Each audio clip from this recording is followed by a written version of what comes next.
여호와께서 이와 같이 말씀하시니라. 내 상처는 고칠 수 없고 내 부상은 중하도다.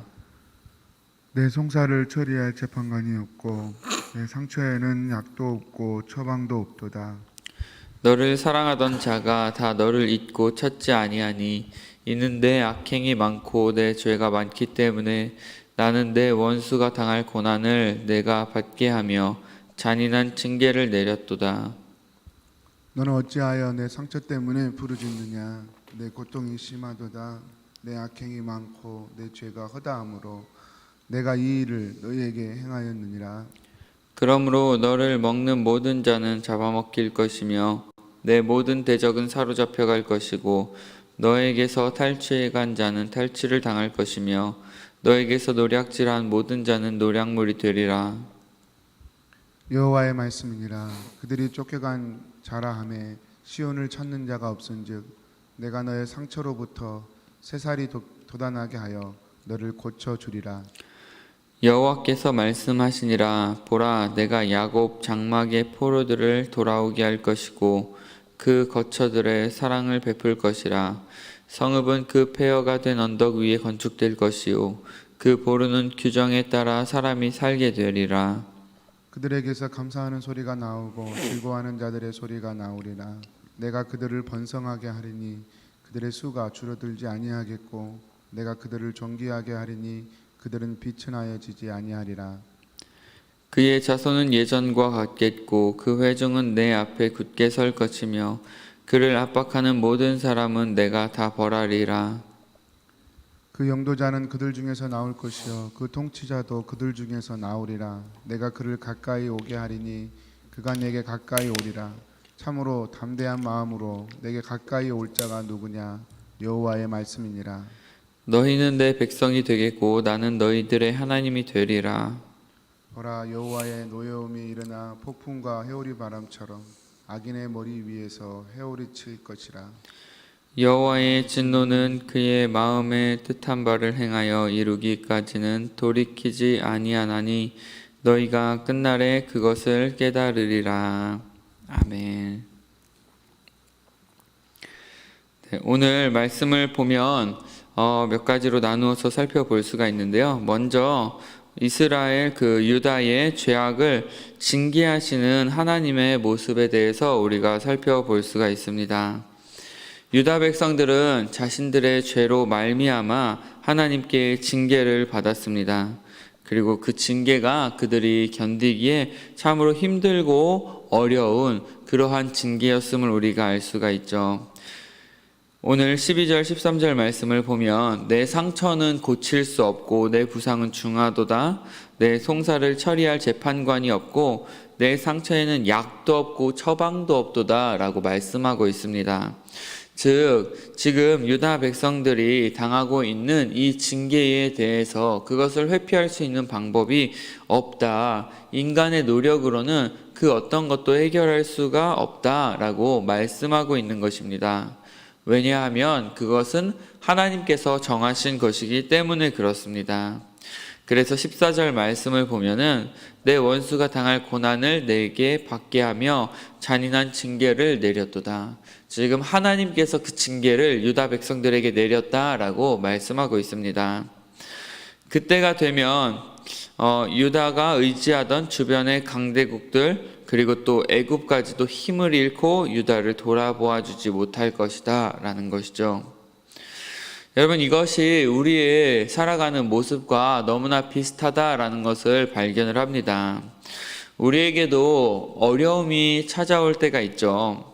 때로는 욥과 같이 하나님이 우리를 시험하기 위한 것도 있고 또 요한복음에 나오는 태어나면서부터 소경된 사람과 같이 그것을 통해서 하나님의 영광을 드러내려고 하심도 있습니다.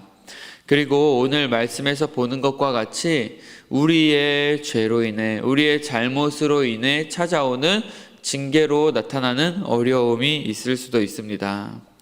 여러분, 이것들 어떻게 우리가 구별할 수 있을까요?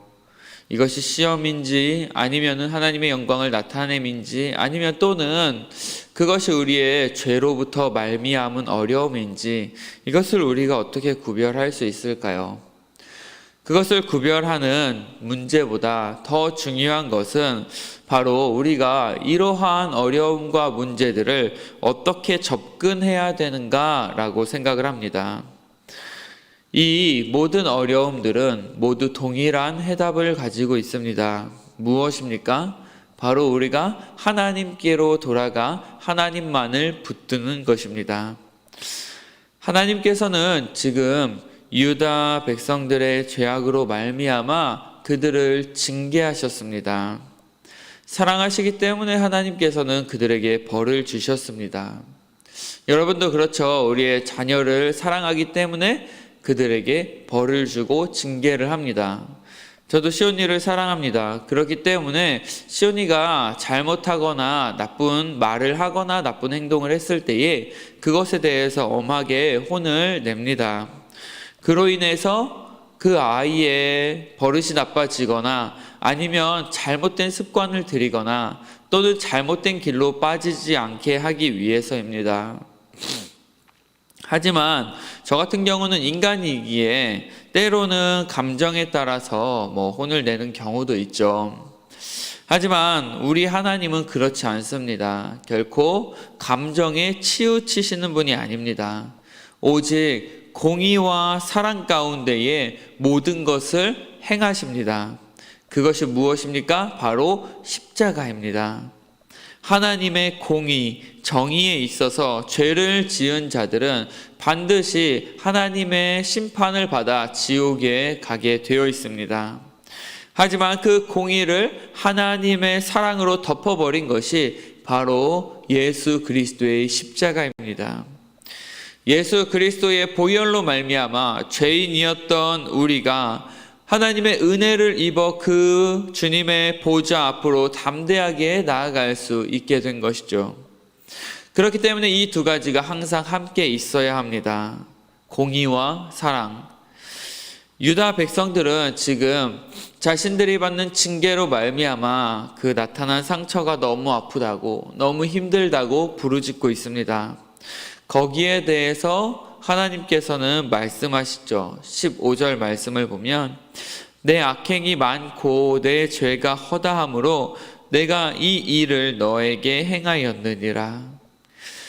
너희들이 죄를 지었으니 벌을 받는 것이 마땅하다라는 것이죠. 여러분, 벌을 잘 받는 것도 중요합니다. 어렸을 때 이제 제가 기억에 남는 게 선생님한테 이제 초등학교, 중학교 때 혼날 때 보통 많이 받았던 벌 중에 하나가 너 밖에 나가 복도에 나가서 무릎 꿇고 손 들고 똑바로 서 있어 라고 이야기를 합니다. 무릎 꿇고 어떻게 서 있는지 모르겠지만 무릎 꿇고 가서 똑바로 서 있어 라고 이야기합니다. 그러면 어떻게 해야 되죠? 우리가 손을 잘 들고 있어야 합니다. 손을 잘 들고 있으면 금방 끝납니다. 우리가 반성하는 모습이 있어야 돼요. 벌을 받을 때는. 그래야지 선생님께 더 사랑받습니다. 물론 하나님께서 지금 정하신 징계의 기간이 있습니다. 그렇다면 우리가 어떻게 해야 할까요? 힘들다고 불평하고 불만하며 살아야 할까요? 내가 잘못한 것들을 진심으로 하나님 앞에 회개하며 그 순간을 우리가 잘 견뎌야 할 것입니다. 절대로 우리의 믿음을 포기해서는 안 됩니다. 그럼에도 불구하고 많은 사람들이 힘들고 어려운 일들이 생기면 쓰러지고 무너질 때가 많이 있습니다. 교회를 떠나고 하나님을 떠납니다. 세상의 물질을 의지하고 사람을 의지하고 자신의 능력을 의지합니다. 물론 돈이나 친구나 가족 그리고 자신의 어떠한 학벌이나 재능으로 그 순간을 잘 모면하고 또 그 문제를 해결하는 것 같아 보일 수도 있습니다. 유다가 반바벨론 정책을 펼칠 때에만 해도 애굽이 아직 죽지 않았습니다. 나름 문제를 해결할 수 있을 것 같은 힘을 그들이 가지고 있었습니다. 그렇기 때문에 유다가 더욱더 그 애굽이라는 나라를 의지했던 것이죠. 결국에 어떻게 되었습니까? 모두가 망하고 말았습니다. 여러분, 무엇보다도 우리의 죄의 문제에 있어서 이 세상의 어떤 것도 그 문제를 해결해 줄 수 없음을 우리가 알아야 합니다. 우리가 이 세상에서 죄의 문제를 해결하지 못하고 하나님의 심판대 앞에 서게 된다면 우리에게 찾아오는 것은 영원한 죽음뿐입니다. 예수 그리스도의 십자가의 보혈만이 우리의 죄의 문제를 해결해 줄 수 있음을 우리가 다시 한번 믿어야 할 것입니다. 16절 17절 말씀을 보면 유다의 대적들을 멸하시고 자신들의 백성들을 다시 하나님께서 회복시켜 주실 것을 말씀하고 계십니다. 어려운 시간이 지나고 하나님만을 의지하고 또 그분만을 바라보며 그 순간을 견딘 자들을 하나님은 기뻐하시고 반드시 승리하게 해주신다라는 것이죠. 여러분, 바벨론의 모습이 어떻습니까? 그 당시만 해도 전 세계의 패권을 장악하고 유다를 다스리고 있는 것 같았으나 결국에 하나님의 때에 그들 역시 페르시아라는 나라에게 멸망당하고 맙니다. 그리고 유다 백성들은 페르시아 바사왕 고레스의 칙령에 따라 다시 고국으로 귀환할 수 있게 되어지죠. 하나님께서는 자신의 백성들을 누구보다 사랑하시는 분이십니다. 그리고 하나님의 자녀된 우리들 역시 지금 동일하게 사랑하고 계십니다. 그렇기 때문에 하나님께서는 우리의 아픔과 상처들을 결국에는 싸매주시고 치료해 주실 것입니다. 오늘 17절 말씀을 보면 이렇게 말씀하고 계시죠. 내가 너희의 상처로부터 새살이 돋아나게 하여 너를 고쳐주리라. 여러분, 이렇게 새살이 돋아난다 하면은 왠지 연고 생각이 많이 나죠. 뭐 마데카솔이나 뭐 오라멜이나 이런 한국의 연고들, 뭐 캐나다에도 있겠지만, 여러분, 이 연고를 우리가 아픈 부위에 계속해서 발라줍니다. 한 번 바른다고 납니까? 그렇지 않아요. 계속해서 발라주어야 합니다. 그 상처가 아물어 없어지고 또 그리고 그곳에 새살이 돋아날 때까지 우리는 계속해서 연고를 발라줍니다. 그리고 결국에는 그곳에 새살이 돋아나게 되죠. 때로는 이제 그곳에 딱지가 생기기도 하고 그리고 뭐 가끔 그걸 막 뜯기도 하는데 그러지 않고 가만히 놔두면 거기에 이제 새살이 돋아나고 다시 깨끗해지는 것을 우리가 볼 수가 있죠. 마찬가지입니다. 하나님께서는 우리의 그 아픔과 상처들을 계속해서 만져주시고 감싸주시고 또 그것을 회복시켜 주시는 분이십니다. 물론 시간이 걸릴 수도 있습니다. 하지만 그것들을 우리가 잘 견디고 우리가 그 시간들을 잘 우리가 해결해 갈 때에 그 가운데에 하나님의 놀라우신 역사가 일어날 줄로 믿습니다. 그래서 하나님께서는 우리에게 이렇게 약속하시죠. 22절 말씀을 보면 너희는 내 백성이 되겠고 나는 너희들의 하나님이 되리라. 여러분, 너희는 내 백성이 될 것이다. 그리고 나는 너희의 하나님이 될 것이다. 이것이 오늘날 저와 여러분들에게 주시는 하나님의 말씀이 되기를 원합니다. 우리는 하나님의 백성이 되고 그리고 하나님은 우리의 하나님이 되는 것, 이것이 우리의 삶의 모습이 되어지길 원합니다. 신약에 와서 이와 비슷한 말씀이 있죠. 베드로전서 2장 9절입니다. 너희는 택하신 족속이요 왕같은 제사장들이요 거룩한 나라요 그의 소유가 된 백성이니 라고 말씀하고 있습니다. 여러분, 우리는 누구입니까? 하나님 나라의 백성입니다. 하나님 나라의 하나님의 소유된 백성입니다. 거룩한 나라입니다. 왕같은 제사장입니다. 하나님께서 직접 우리를 택하시고 부르신 거룩한 족속들입니다. 여러분, 이것을 믿으시기를 바랍니다. 하나님께서 택하신 자들을 결코 포기하지 않으시고 끝까지 붙드시고 사랑하시는 분이시라는 것을 우리가 믿어야 합니다. 따라서 우리는 하나님의 백성된 자로서 오직 하나님만을 우리의 왕으로 삼고 그의 다스리심 가운데에 그의 뜻대로 살아가야 할 것입니다. 여러분, 지금 힘들고 어려운 상황 속에 있습니까? 혹시나 정말로 해결되지 않는 문제들 가운데에 있습니까? 그럴 때 여러분, 무엇을 의지하고 계십니까? 어떻게 그 문제를 해결하려고 하십니까? 그 안에 하나님이 있습니까?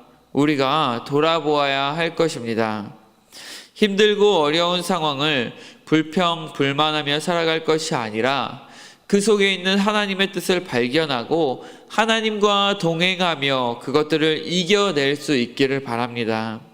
하나님께서는 자신의 소유된 백성들을 결코 포기하지 않으시고 결국 승리하게 하실 것입니다. 따라서 그 소망을 가지고 오늘 하루도 기쁨과 감사함으로 살아갈 수 있기를 원합니다. 우리가 그 승리의, 그 소망의 승리를 안고 살아간다면 우리에게는 항상 이러한 기쁨과 감사가 넘쳐날 줄로 믿습니다. 그래서 지금 이 코로나 가운데에 힘들고 어려운 상황 가운데에 있을지라도 우리가 이것들을 하나님이 주시는 소망을 가지고 그리고 잘 이겨 나아갈 수 있는 저와 여러분들 되어지기를 원합니다. 함께 기도하겠습니다. 하나님, 우리를 사랑하여 주심에 감사드립니다. 우리를 너무나도 사랑하시기 때문에 우리에게 징계하시는 분이심을 우리가 믿습니다. 그리고 또 그 징계의 마지막에는 반드시 하나님께서 우리에게 주실 승리와 그러한 소망이 있음을 우리가 이 시간 고백합니다. 그 소망을 가지고 지금 힘들고 어려운 순간을 잘 견디게 하시고 또한 무엇보다도 오직 하나님만을 바라보며 주님 안에서 우리의 모든 죄의 문제와 삶의 문제를 해결할 수 있는 모든 성도들이 되어질 수 있도록 주님께서 붙잡아 주시옵소서. 예수님의 이름으로 기도합니다. 아멘. 하늘에 계신 우리 아버지여, 이름이